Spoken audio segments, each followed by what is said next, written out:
நம்முடைய பிதாவாகிய தேவனாலும் கர்த்தராகிய இயேசு கிறிஸ்துவினால் உங்களுக்கு கிருபையும் சமாதானம் உண்டாவதாக. நாளிலும் கூட நமக்கு ஜீவனை தந்ததும் அல்லாமல் தயை பாராட்டின தேவாதி தேவனை துதிக்கலாமா? ஆதியும் அந்தமும் ஆனவரே, ஆதியும் அந்தமும் ஆனவரே, அதிசயமானவரே, சீருஷ்டிப்பின் ஆதி காரணரே, ஜீவனின் அதிபதி ஆனவரே, நேற்றும் இன்றும் என்று மாறாதவரே, நிலைவரமானவரே,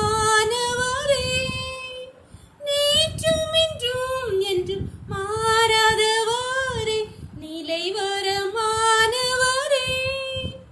ஒரு மனதோடு தேடுவோரே, உண்மையை ஏற்று கொள்பவரே, ஊக்கமாய் ஜெபிக்கோர் கொள்ள பலனை உடனடி அளிப்பவரே, ஊக்கமாய் ஜெபிப்போர் கொள்ள பலனை உடனடி அளிப்பவரே, ஆதியும் அந்தமும் ஆனவரே, அதிசயமானவரே. ஒரு வேத பகுதி வாசிக்கலாமா? நியாயாதிபதிகள் 13ஆம் அதிகாரம் வசனங்கள் 16-19 வரை. கர்த்தருடைய தூதனானவர் மனோவாவை நோக்கி, நீ என்னை இருக்க சொன்னாலும் நான் உன் உணவை புசியேன். நீ சர்வாங்க தகன பலி இட வேண்டுமானால் அதை நீ கர்த்தருக்கு செலுத்துவாயாக என்றார். அவர் கர்த்தருடைய தூதன் என்று மனோவா அறியாதிருந்தான். அப்பொழுது மனோவா கர்த்தருடைய தூதனை நோக்கி, நீ சொன்ன காரியம் நிறைவேறும் போது நாங்கள் உம்மை கனம் பண்ணும்படி உன்னுடைய நாமம் என்ன என்று கேட்டார். அதற்கு கர்த்தருடைய தூதனானவர், என் நாமம் என்ன என்று நீ கேட்க வேண்டியது என்ன? அது அதிசயம் என்றார். மனோவா போய் வெள்ளாட்டுக்குட்டியையும் போஜன பலியையும் கொண்டு வந்து அந்த கன்மலையின் மேல் கர்த்தருக்கு செலுத்தினான். அப்பொழுது மனோவாவும் அவன் மனைவியும் பார்த்து கொண்டிருக்கையில் அதிசயம் விளங்கினது. அன்பான தேவனுடைய பிள்ளைகளே, இந்த பகுதி நமக்கு நன்கு தெரிந்ததுதான். மனோவாவுடைய மனைவி மலடியா இருக்கிறாள்.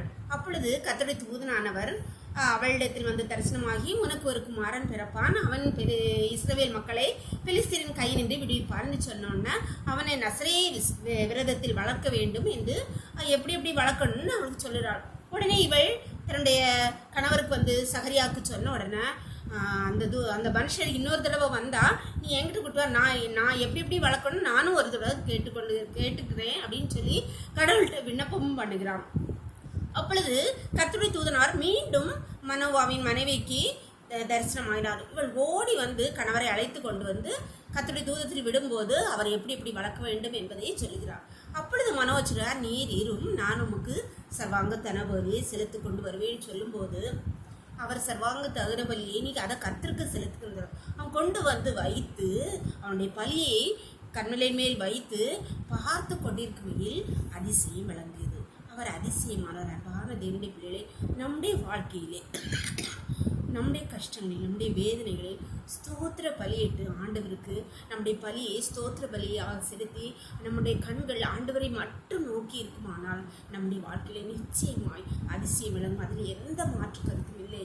கர்த்தரை துதிக்க மறவாதிருங்கள், அவரை நோக்கி பார்த்திருங்கள். எல்லாவற்றையும் அவர் நேர்த்தியாய் உங்களுக்காக செய்து முடித்தார். அவருடைய நாமம் அதிசயமானவர் என்பது. அதனால அவரை நோக்கி பார்க்கலாமா? எங்களை நேசிக்கிற எங்களை அன்பின் பரலோகத்தின் தகப்பனே, தர்மியான இரவேளைக்காக நன்றியப்பா, கொடகா கொடி நன்றி தகப்பனே. தர்மியான நாளை கூட எங்களை வாய் தந்தீங்களேப்பா, தகையை பாராட்டினீங்களப்பா, முக்கு நன்றியப்பா. என்னோடு இணைந்திருக்க ஒவ்வொரு பிள்ளைகளும் உடைய கருத்துல தரணும்ப்பா. காலை முதல் இம்மட்டுமாய் உடைய கரம் ஒவ்வொரு பிள்ளைகளோடு கூட இருந்ததப்பா.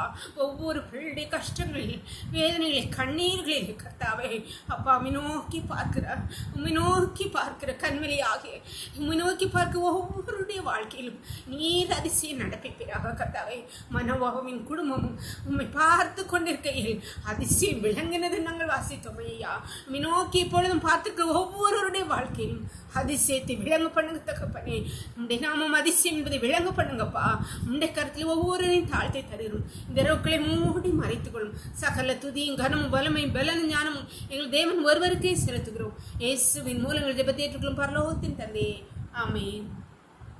God bless you. கர்த்தர் உங்களை ஆசீர்வதிப்பாராக. ஆமென்.